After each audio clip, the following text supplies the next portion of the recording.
Okay, hello everyone. It's me, Imani, and welcome back to my channel. Today's discussion is about 10 women Christian men should not marry, like at all. No exceptions. An article written by, I believe his name is Dr. Stephen Kim. With that being said, let's go ahead and jump right into it. One of the first things he lists in his article for the top, for the 10 women a man should not marry is the unbeliever.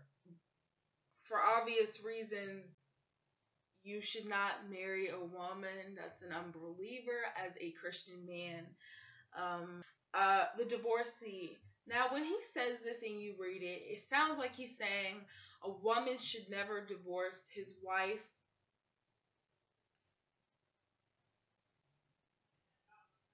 Did you hear what I just said? No. When you're reading this article, you think that he's saying, a woman is never allowed to divorce her husband under no circumstances. Now, if he is a true Christian, which I hope he is, like a true believer, then I hope what he was trying to say is that you should not marry a woman that wants to divorce for stupid reasons. I would hope that's what he means, because there was a study done at Pennsylvania University, and it shows the top 10 reasons why women get divorced. And some of the things on that list, reasons on the list, was stupid. Like incompatible. They were incompatible. You're telling me that you just discover after marrying a guy that you two were incompatible. You said for better or for worse. So people totally neglect the vow. There's other reasons like employment problems. And again, no, this is the top 10 reasons. Okay, the top 10. There's much more, but these are the top 10. Another reason was infidelity, of course. Lack of communication. I feel like you cannot work communication out, like seriously. Like, this is what I'm saying. I would hope that's what he meant, like stupid reasons like that to get a divorce. I'm never in my life gonna divorce a guy if I get married because lack of communication. Instead, I'm gonna seek wise counsel and be like, yo, we need to figure this out because we are lacking communication in our relationship. I don't know, I could be wrong. Let me know. I mean, I might be the worst person in the world for thinking this. The older woman, he's basically saying that God created Adam before Eve, and that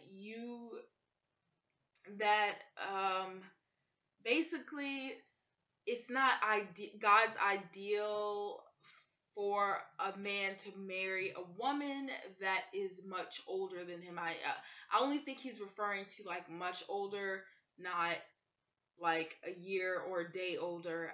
Because some people said stuff about that, like, oh, ha ha ha. So if I'm a day older than a guy, then I guess I can't marry him.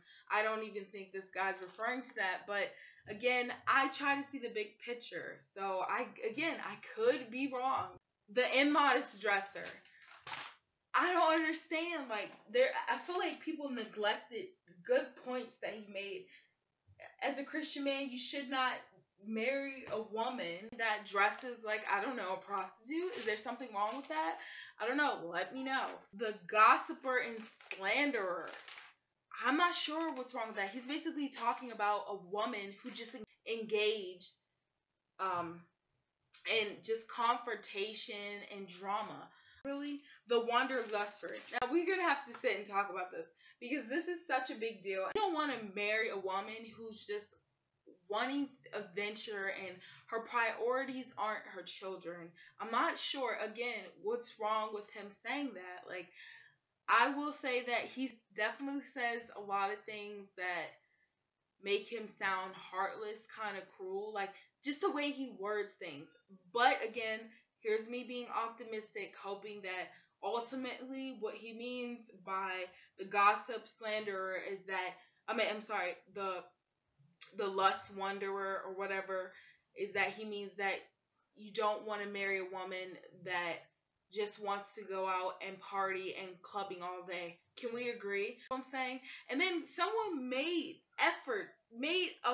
went as far to say, what about women who do missionaries? Are you serious right now? Like, did you really just include that into this? A woman who is doing evangelism and doing work for God, that's awesome. Like, it has nothing to do with a woman who's clubbing and partying. Like, I highly doubt that's what he was talking about. Again, his approach on this is kind of off a little bit. I will say that he does word things that just makes him seem like kind of heartless, kind of cruel. Like the career first woman, for obvious reasons, you don't want to marry a woman who's only focused on her career. Chances are she probably doesn't want to have children because all she cares about is her career. Where I used to work at, my manager, she made it very clear that all she cares about really is her career. She's obsessed. She breathes it. She wakes up thinking about it. On her days off, she was there, you know? So there are a lot of career first oriented women. And if you want a family and you want a woman who's attentive to your relationship, then you should probably marry someone who can do both, you know? You do in that. I think that was his point, but I could be wrong. Let me know. The devotionless woman, again, people neglected great points that he made. A real Christian man should not want to marry a woman who does not have an intimate relationship with God and like at all. I'm not sure what was wrong with that comment, a statement. I forgot one, which was the childbirth avoider. If you are a man, Christian man, ultimately, yes, God wants us to reproduce, all that good stuff, great. If you are a Christian man, this stuff just drains me, for real. That you want a child, and you want kids, and a happy family, don't get with a woman, don't marry a woman that doesn't want kids. I'm not sure what's wrong with that statement. I just don't feel like he should have been bashed for this. Here's the thing, just because you submit to something does not mean that you don't have a voice. I don't know why people think that's a problem. So it's crazy to me. So I don't know. Like, we all have different roles. I totally agree with that. But in God's eyes, we are all